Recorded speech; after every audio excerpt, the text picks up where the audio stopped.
Halo, assalamualaikum semuanya. Jumpa lagi di channel saya, Diari Nur Fitria. Di video saya kali ini, saya akan berbagi sharing kepada teman-teman seputar cara mendisplay barang yang efektif dan efisien. Nah, kira-kira seperti apa sih caranya? Simak terus videonya, jangan di skip-skip ya. Dalam mendisplay barang itu sangat banyak sekali caranya. Jadi di sini saya membagi menjadi 3. Yang pertama adalah mendisplay barang dengan cara ditata di etalase. Mungkin toko-toko yang rumahan maupun toko-toko yang masih kecil-kecilan gitu, sebagian besar adalah mendisplay barang dengan cara ditata yang rapi, yang menarik, yang ya sekiranya sedemikian rupa, kemudian ditaruh di etalase gitu. Jadi kalau saya sampai sekarang masih menggunakan etalase kok teman-teman. Jadi kalian bisa lihat di belakang saya ini juga ada etalase. Jadi itu adalah pertama kali saya buka toko ya. Jadi saya masih beli etalase gitu. Kemudian toko saya yang di rumah, yang di Kecamatan Jombang, yang di Kota Jombangnya juga pakai etalase, karena kan yang di sana kecil-kecilan kan, nggak yang di toko yang sekarang ini yang di Kecamatan Jogorotonya kayak gitu. Terus yang kedua adalah mendisplay barang dengan cara ditata yang rapi di rak gitu. Jadi kayak minimarket gitu. Jadi kita keluarkan dulu barangnya dari kardus, kemudian kita tata yang rapi di rak gitu. Terus cara mendisplay barang yang ketiga ya. Yang ketiga ini yang menurut saya yang paling efektif dan efisien. Jadi nanti kalian bisa copy paste cara saya ini apabila teman-teman berkenan seperti itu. Jadi kalau menurut teman-teman ini kayaknya oh ini efektif deh ya gitu, nanti kalian bisa copy paste di toko kalian masing-masing ya. Kalau saya menggunakan cara yang nomor 3. Seperti apa cara mendisplay barang saya? Saya mendisplay barang itu dengan kardusnya gitu. Jadi saya nggak usah mengeluarkan barangnya dari kardusnya, langsung saya taruh di rak gitu. Jadi menurut saya itu paling efektif dan efisien teman-teman. Karena apa? Karena kita nggak bekerja 2 kali gitu. Yang pertama kita mengeluarkan dulu barangnya, kemudian kita tata di rak gitu kan. Kalau misalnya kepingin yang kayak minimarket gitu loh, itu kan bekerjanya 2 kali. Yang pertama dikeluarkan dulu dari kardusnya, kemudian kita tata di rak.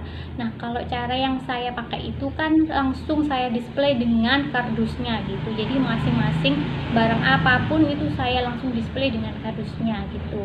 Yang kedua, keuntungan kedua adalah selain kita nggak bekerja 2 kali, ini itu kayak mengurangi resiko bahwa barang yang kita tata itu nggak bakal roboh gitu. Kalau misalnya kita tata di rak gitu, ketika ada customer atau pembeli yang datang, kalau misalnya itu nggak kebenaran ketika mengambil barang yang diambilnya, itu pasti nanti akan mengakibatkan roboh gitu, karena itu kan barangnya ditata satu persatu di rak.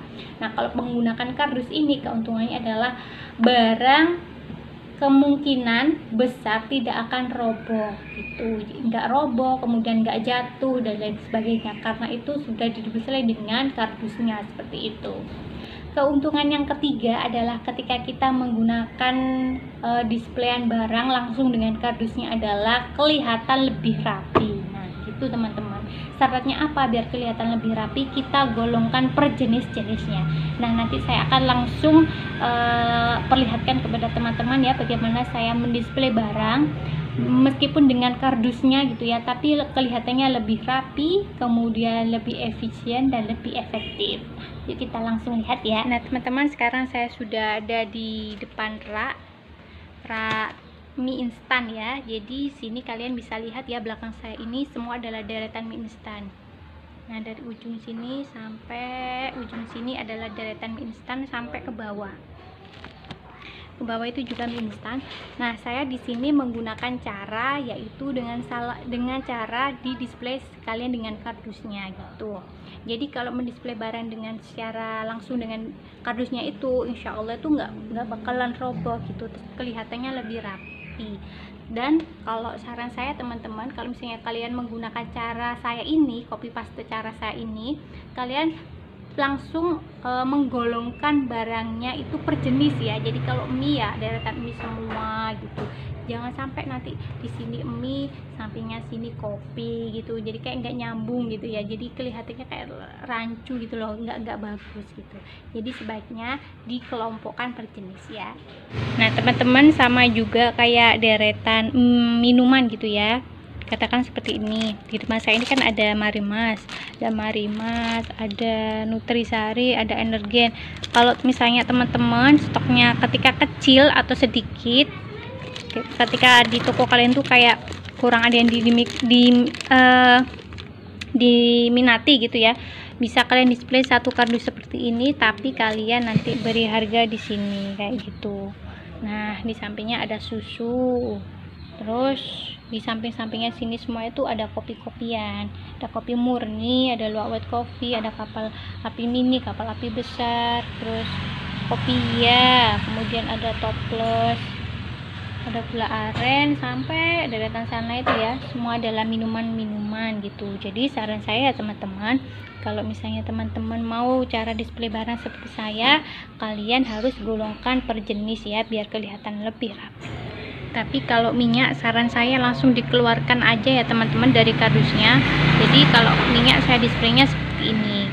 Kalau misalnya di display kayak sama kardusnya itu kayaknya kelihatannya kurang menarik. Jadi untuk minyak saya displaynya dikeluarkan dari kardusnya. Kalian boleh tiru cara saya ya teman-teman, tapi kalau misalnya kalian punya cara sendiri ya monggo. Mendisplay barang dengan cara efektif dan efisien itu sangat penting sekali ya teman-teman. Selain kita itu untuk menawarkan produk kita di konsumen atau pembeli, jadi mereka itu kan pasti akan ngeh gitu ya, kita tuh jual apa saja.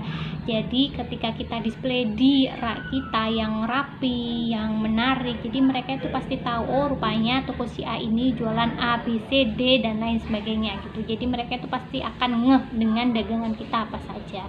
Nah yang kedua adalah pasti kita itu nggak bakal capek karena kita nggak bekerja dua kali seperti itu. Kemudian yang ketiga pastinya adalah ketika kita mendisplay sudah rapi dengan ya semenarik mungkin lah, pastinya si customer itu pasti akan tertarik gitu. Jadi ketika barang apa saja yang kita displaykan dengan bagusnya rapi, nantinya itu akan menambah pembeli, karena itu sudah saya rasakan sendiri teman-teman, bagaimana ketika toko saya tuh masih yang dulu banget, yang masih barangnya saya taruh di lantai, saya kasih kardus-kardus itu mungkin kurang rapi, tapi karena memang keterbatasan budget gitu ya, jadi ya maklum. Tapi kalau sekarang alhamdulillah sudah ada penambahan rak, jadi kelihatannya lebih rapi, jadi konsumen itu pasti akan lebih senang ketika berbelanja.